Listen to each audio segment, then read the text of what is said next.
Welcome to the Lucky Orange Show, where we teach you how to unlock the potential of raw data and shape it into stories that grow your business faster. Let's get into today's conversation.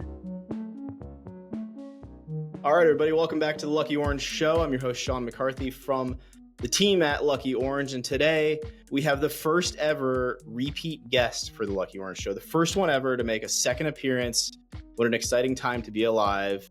The oohs and the ahs from the crowd are happening. And so today, Deb Mecca is here again with us. If you are anywhere in the Shopify app ecosystem, you either already know Deb or you should know Deb. You should get to know her. She's all over the place. She does a lot of great things for the space, including her amazing newsletter, The App Collective. We'll talk about that a little bit as well. But Deb, welcome back to the Lucky Orange Show.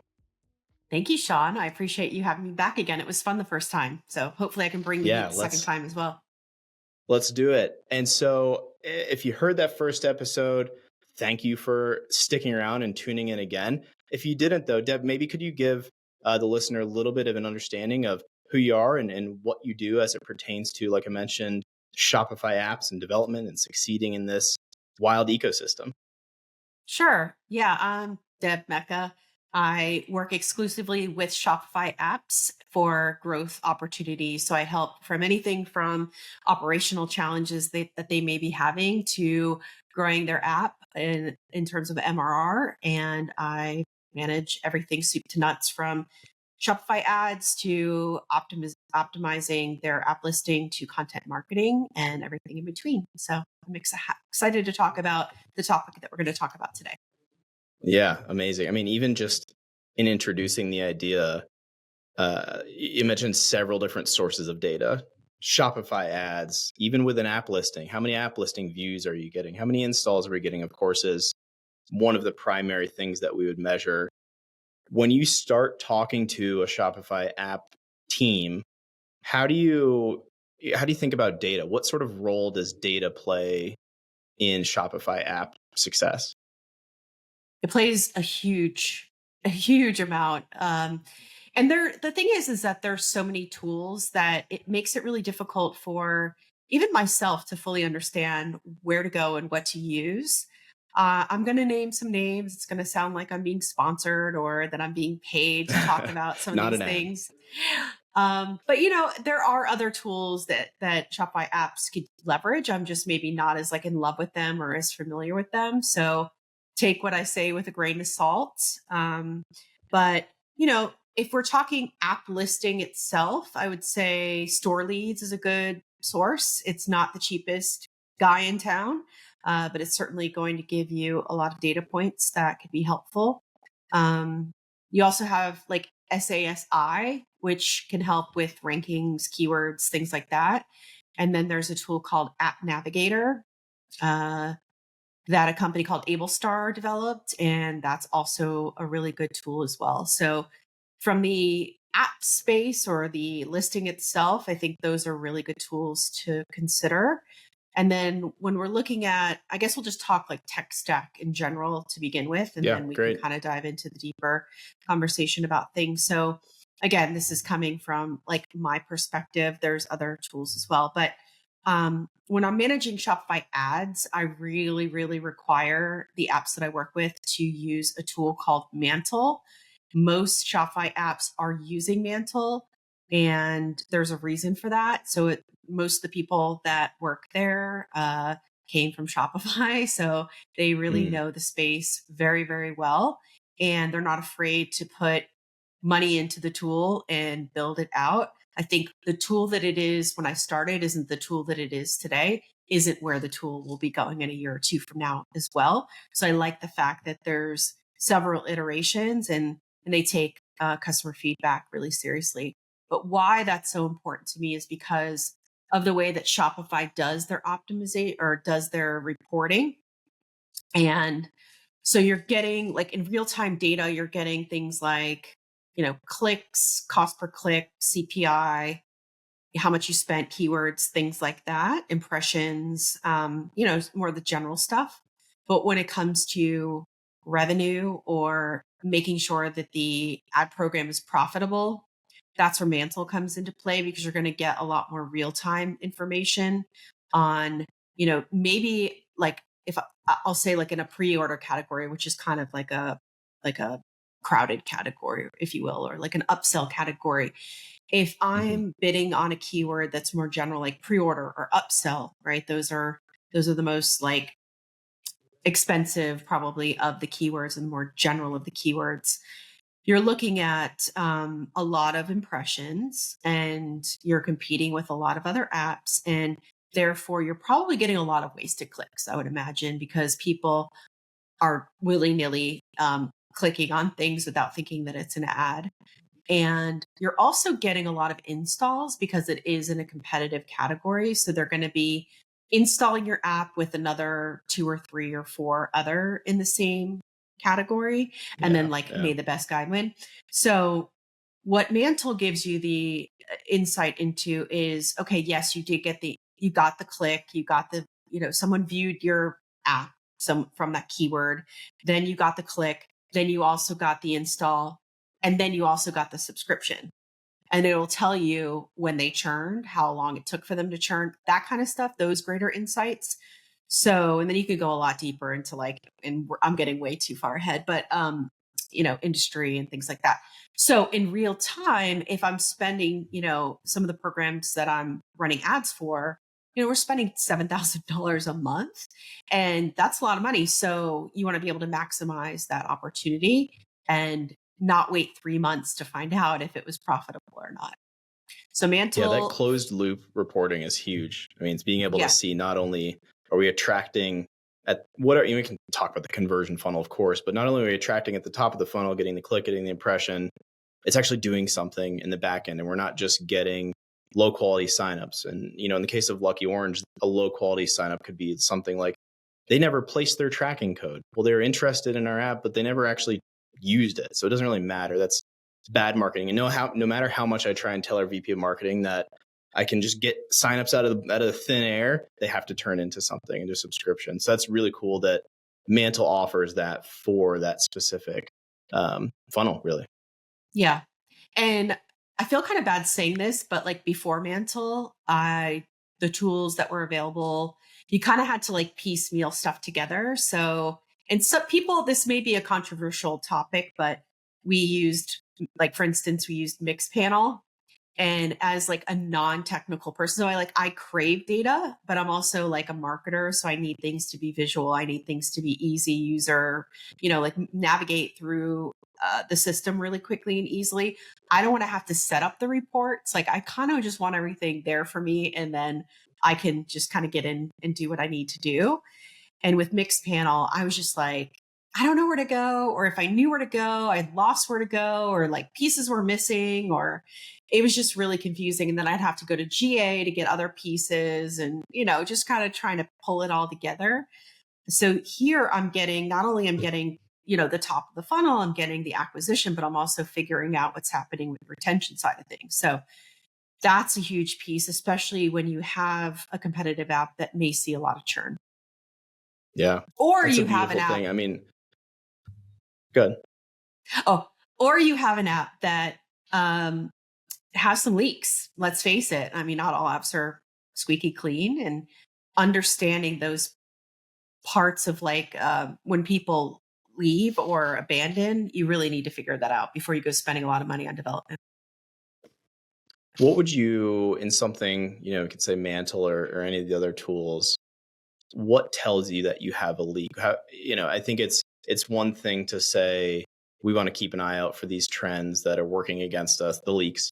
But is it just a matter of understanding what your benchmarks are for all your KPIs and knowing when something is off? Or is there something else that, as you're navigating all these data sources, as friendly as they are, you're able to find when a leak is happening? You are like, and again, this is going to start sounding like an ad. So I really don't want to go into like every single aspect of Mantle, but you Sure. can set up usage data. There's a whole reporting mechanism with churn that you could go down the rabbit hole with. I was talking to Jordan recently and he was like naming off all the different things. And I'm like, wait, I'm not even using it fully. So there's probably even things in there that I haven't fully even discovered because they're just so smart and they are well ahead of the curve. And so it's for people that are like severe data nerds that are like going in deep. And or people just meet like me that are kind of on the surface being like, all right, well, a lot of people say that they're not using the app anymore, but I call bullshit because they were around for a long time. They're high CLTV. They've been using the app for 2 years and they're not using it now. Like, okay, what happened? Right. And so there's a way to kind of uncover some of those areas there. You mentioned you're a marketer. As a marketer myself, I think about data in a similar way where I think most people that touch data these days are not analysts by trade, by traditional background training. Data is so easy to collect, and we can plug in sources with the click of a button. We can add a new app that does something else with data so easily.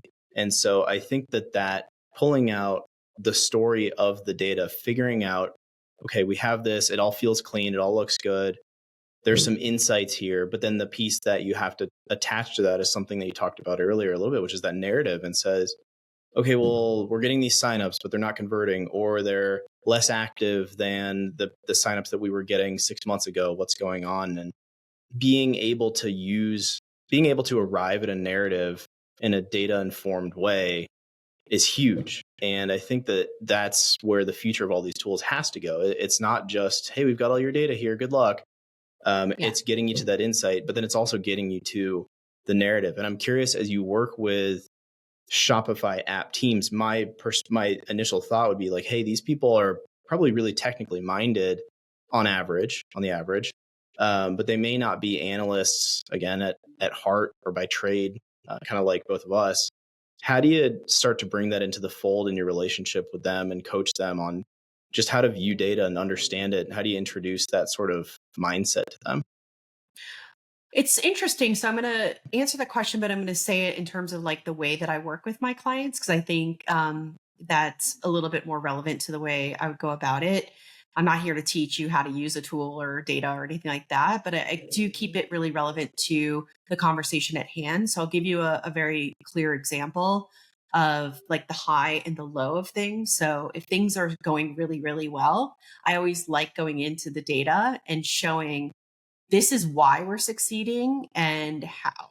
And so we kind of walk through that path together and we go down that rabbit hole within the data to say, okay, this is where we started before Deb, and then this is where we were sort of in the middle when we were making these changes. And here we are now. And look at us. We're so great. And then you've got the low end of it where it's like, well, let's just start. Like, for instance, I recently had a client that was like, let's start Shopify ads. Like, we just need to kind of get going, get installs. And I'm like, oh, we're doing the chicken before the egg here. Okay, cool. Because the listing needed work.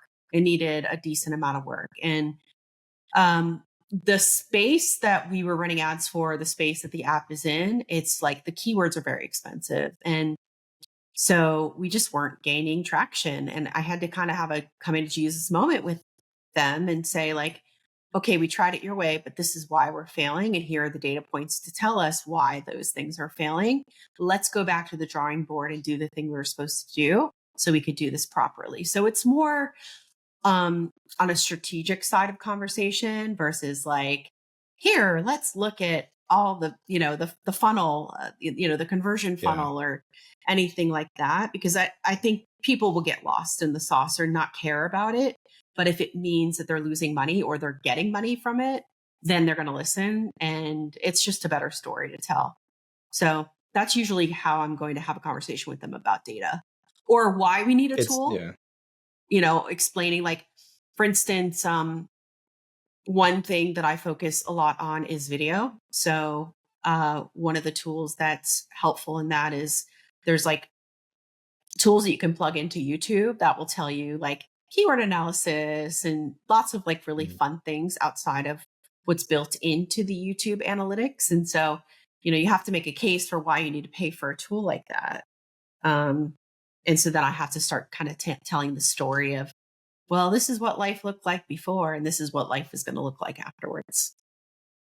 Yeah, definitely. I mean, and that's, you're not just saying, hey, app team, work with data more. Here's data for data's sake. It's to an end. It's helping to prioritize roadmap. It's helping to say we should work on our listing over just jumping into Shopify ads. And because that was going to be one of my questions is when you have all of these data sources, ideally you have a central place where you go and you say, this is where we get our insights. But the reality is more like you have 5 different things.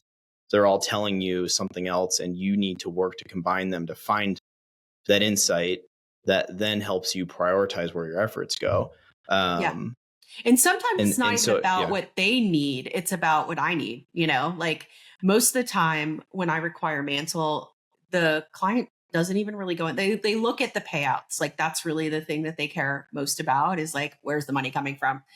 And sometimes they'll look at like revenue and trial because that will kind of give them a guideline as to what's coming down the pipeline. How are we doing with the marketing efforts? Like, is Deb doing her job? That type of stuff. But other than that, like they'll sort of leave the rest to me. But for me, it's like, I need to get into the weeds because that gives me greater insight into getting down that path to getting those payouts. So it is role dependent as well. Like we wear different hats and everyone's comfortable with the hats. And there is a trust factor involved in that as well. Cause it's like, well, if you're not going to dig into the data, but we're going to pay for these tools, are you actually using them? And are we getting ROI out of it? So 100%. I mean, any relationship with, if we say, hey, Deb's an agency, any relationship with an agency does require a level of trust to say, you're not just getting the basic report that somebody could be getting on their own and turning back around and saying, here's this thing, good luck. You're combining data sources and finding the insights and building out the narratives. I wanted to kind of double click on something you mentioned earlier, which was leaks. And I'm curious if you could go into a little bit more detail there of what sort of leaks happen. What are some common things that people see, or you see rather, in data that says, whoa, we got to pause and look at this further? It's usually related to churn. Yeah. It's usually related to churn because to me, it's like, well, we could spend all this money to bring people in, but if we have like, some sort of fallout, then we've got an onboarding problem. We have, I don't know. Or we get another thing is like somebody comes in and they install the app, but they don't actually subscribe. Where's that disconnect there as well? So they may keep the app installed, so you're not seeing the churn, but you aren't seeing the numbers go up. So that's also kind of a leak as well. Also, like if we're not reaching our ICP, I think that's another leak. So you're looking at the CLTV and making sure that that's in line with what we're expecting to get out of certain countries or areas, industries, things like that. I think those are greater insights that give us an idea if we're on the right track with the marketing, especially with like some of the content stuff that we do. I think those are some of the main areas. There's probably a whole bunch more that I'm forgetting right now, but sure. Yeah. I mean, anything that looks off of a benchmark number in a bad way is worth spending time on. And I think that you're taking that responsibility on as in your role with relationships with these Shopify app teams. But if somebody's running without a Deb in their corner, we'll talk at the end of the episode of how to get in touch with Deb if you do want to work with her. But if somebody's working without a Deb in their corner, I think it is just worth saying you need to be paying attention to these things. And if you're just getting started, it might be harder to spot a consistent downward trend that's worth looking into. But it sounds like those core metrics, it's always where you're going to start. The churn, the subscribing, the engagement with email drips or whatever else we'll be monitoring. Do you think there's any metrics then, maybe on the flip side, that people put too much weight into or they pay too much attention to? Would it be kind of maybe what I would say is an obvious answer, which is like front end installs or something, kind of like we've been talking about this whole time, which is just these not vanity metrics, it still matters, but something that isn't driving that payout, isn't driving that revenue? I think some people freak out about the rankings a lot, and there is volatility that it's sort of like everything plays a role, right? And I think we could say this about all aspects of it, but you've got marketing that plays a role because the installs to people actually subscribing, to people actually like sticking around plays a big role. Then you've got the reviews, which plays a big role. I guess, did I say churn? I don't know, whatever. Mhm. So, in development, I think plays a role, like something breaks or whatever. I think that plays a role too. So I think the rankings going up and down is something that people put a lot of weight into, that maybe we can argue they should or shouldn't. If you're in the top 6 positions, I'm saying below the ads, you're in the top 6, you're good. I think where you should lose your mind is if you're on page 2 or 3, but you used to be on page 1 in the top 6, that's area for concern. But if you drop from like 1 to 2, you can relax. Like you'll get back up to 1 in no time. Right. That's a good call out. Of course, we're talking about the Shopify app marketplace, and there are other app marketplaces. You could be a HubSpot app, you could be an app somewhere else. And these rules likely cross over pretty cleanly to these other ecosystems where you'll have access to similar metrics, you'll have access to similar tools. There's a huge, I feel like Shopify is probably the biggest ecosystem supported by apps supporting other apps in this whole deal. But there are lessons certainly baked in here that could be applied to other app spaces. I think talking about the data narrative and talking about people having that better relationship with data is the thing that we're hammering down this year in this show. I'm curious what else in your space, and I'll let you plug the App Collective. What else is kind of hot right now as far as Shopify goes? Anything that you think people need to be keeping an eye out for in the coming months and weeks?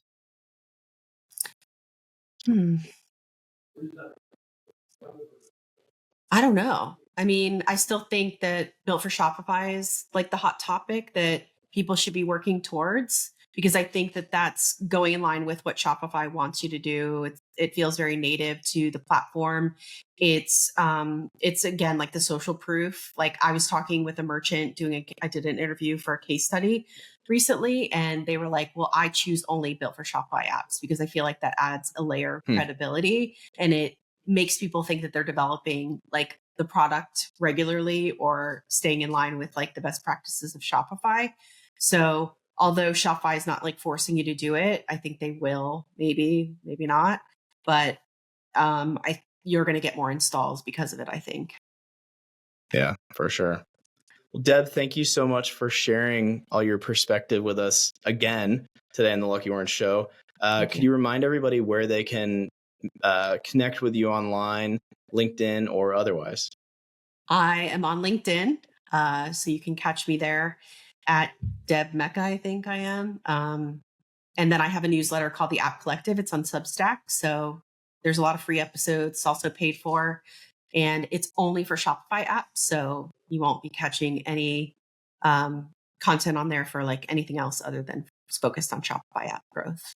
Today was a little motivational. It was like, do the thing that you wish that you should have been doing last year, that type of thing. But yeah. I was going to say, and if you want a taste, I was looking at the episode, I think it was sent today maybe, and you say why today is the perfect day to tackle that big thing in your Shopify app business. I mean, just do it, right? Just get started. Just do it. There's no time like the present. I really enjoyed that one.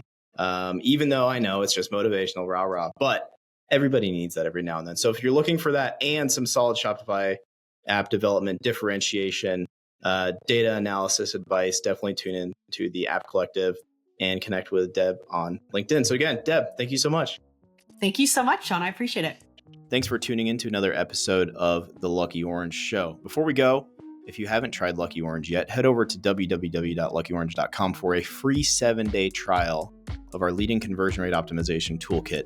What's in that toolkit? Well, let's start with session recordings and heat maps. With session recordings, you can watch a full playback of an entire visitor journey on your website. Everywhere they click, scroll, move, everything they do in your site, a full playback. So you can see what's getting in the way of conversions and what is getting people over that finish line to convert.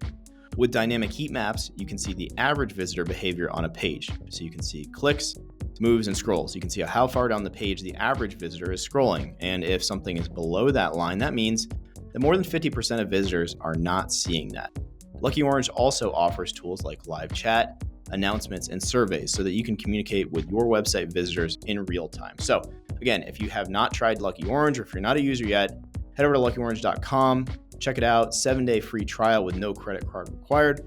If you're a Shopify store owner, head over to the Shopify App Store to download the Lucky Orange app to your store today, as well as BigCommerce, HubSpot, Square, and many more. Check us out, and happy optimizing.